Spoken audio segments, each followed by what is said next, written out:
If you're an Amazon seller, there's one completely made up word that could completely change the profits of your business.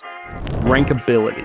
Rankability, as we define it at least, is your product's ability to end up in the top 5 spots organically for your product's major keywords, using a combination of deals and Amazon PPC. In this video, I'm going to show you how to determine if your product truly is rankable before you spend another dollar on a ranking campaign or set up another lightning deal that's destined to fail.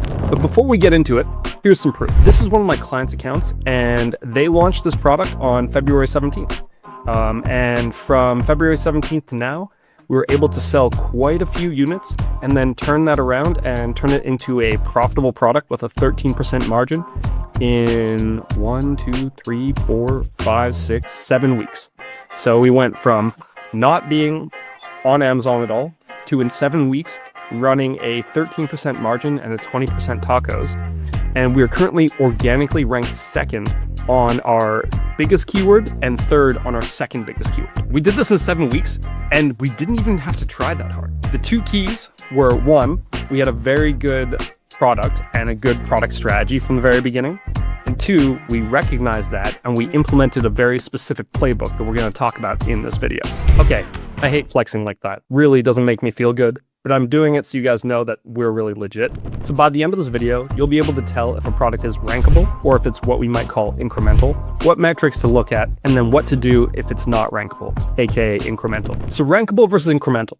We already defined rankable as a product that can be ranked organically in the top 5 spots using Amazon PPC and deals. But what is an incremental product? Basically, an incremental product is any product that can't really take advantage of that. Another way you could think about this is products on Amazon that take advantage of the power law, which is where 80% of the sales go to maybe like the top 3 organic positions or top 5 organic positions, or a product that's maybe more of like a linear product where you put $1 in, you get $3 back, and you kind of just run that playbook over and over and over again. So that's the difference between them. One can rank, one cannot, or cannot rank at least in the top 5. So how do we tell if it's rankable or if it's incremental? Well, it's actually pretty easy. What we'd like to do is benchmark our product and then compare our product's conversion rates to the benchmark conversion rates.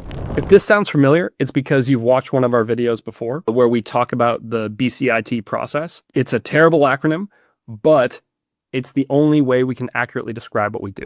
So what do we mean by benchmarking? Well, there are a bunch of different data sources you can look at, but the one that we most often recommend you look at is Amazon Search Query Performance Report, and then blend that data with the top search terms report. Now, we put out a free custom GPT with a companion video, which should be popping up on the screen right now. Just go to our YouTube channel, you'll be able to find it. It's pretty great. What we do is we like to find our competitor's conversion rate and then put our sponsored products conversion rate right next to it. And the question we have to ask ourselves is, do we beat this conversion rate? Are we close to beating this conversion rate? Or are we way below this conversion rate? And we like to look at that on all the major keywords, sorted by keyword sales. Once we've done all that, we also want to pull in our current organic ranking just to see if there are any clues telling us, hey, maybe this keyword is a rankable keyword for us.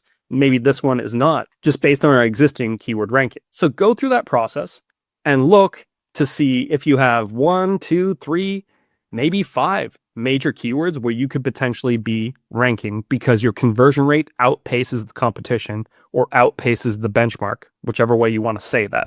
So to recap, how do you tell if a product is rankable or not? You need to benchmark it and then compare it. If the benchmark is favorable for you, you probably have a rankable product. So you think you have a rankable product. Now what do? Well, you kind of have a pretty clear set of tactics laid out for you. You need to benchmark and compare, which you've already done. Then you want to isolate and track. So what do we mean by those? You want to isolate your top keyword into a single keyword campaign in either exact match or maybe even phrase match. And then you want to spend really aggressively at whatever placement works best for you. Traditionally, we've seen that be top of search, but that's not always the case.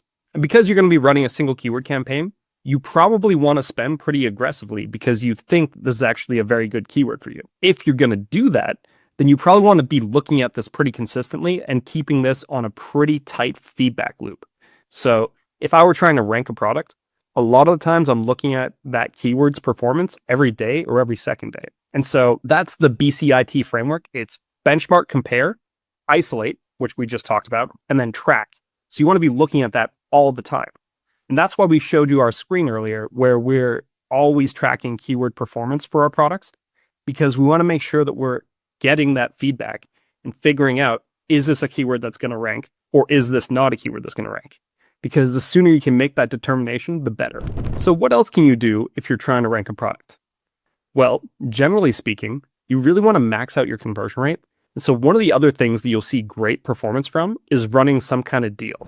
Now, whether that's a lightning deal or a 7-day deal, or maybe it's a Prime exclusive discount. Traditionally, those have been the things that we've seen sellers use to really boost their conversion rates and get a much better outcome. So if you run that process for some period of time, maybe it's 7 days, maybe it's 14 days, and you see your keyword ranking steadily climbing, getting closer and closer to that number one spot, then you know what you're doing is working. Now, you obviously want to balance this with the rest of your business. You don't want to purposely lose a lot of money.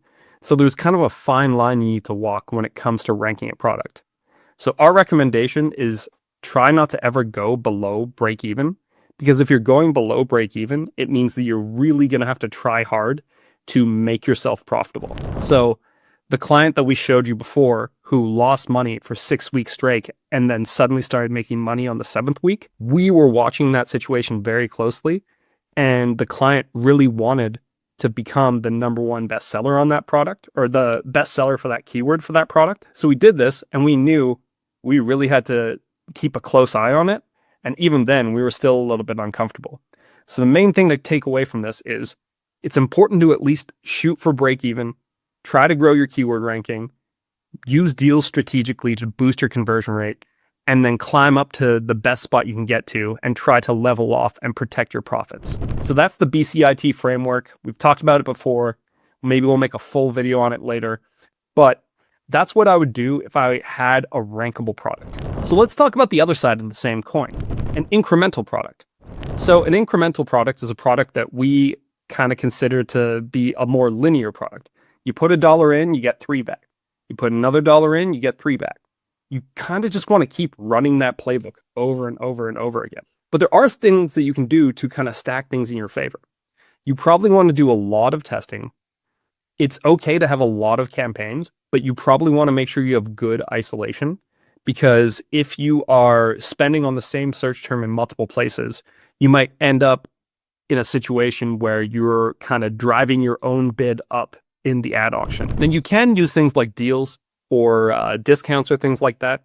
But again, those often don't pay the same kind of dividends as they would on a rankable product, because the main thing you want to focus on is just getting more and more and more out of the same amount of inventory. Because again, this is probably going to be a slower moving product. You really want to focus on taking this product and growing it slowly. That's why we call it incremental. Grow it incrementally over time. A couple other things that are important to mention about incremental products.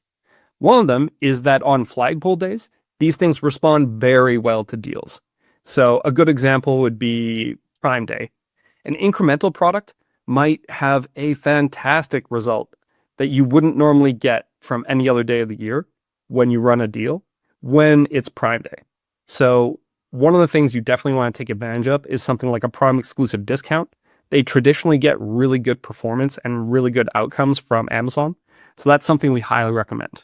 Another thing you want to keep in mind with incremental products is that you don't want to try to force ranking them. Even if you think it's got a good conversion rate, if the conversion rate's not strong enough when you compare it to your competition, trying to rank it is just not going to work. We've tried, trust me. Often against our own recommendation, we've had people ask us, just try to rank this product for me. And every single time, without fail, it did not work. And that's why we actually came up with the rankable versus incremental framework, because we needed an easy way to explain this to people so that they could simply and easily look at the data and see the same picture we're seeing. To wrap it all up, if you start paying attention to your product's rankability, you'll be able to know which playbook is going to work and what you need to do to start pushing this product. If you like this video, you're going to love our video about how to rank any product using AI. It should be up on the screen now.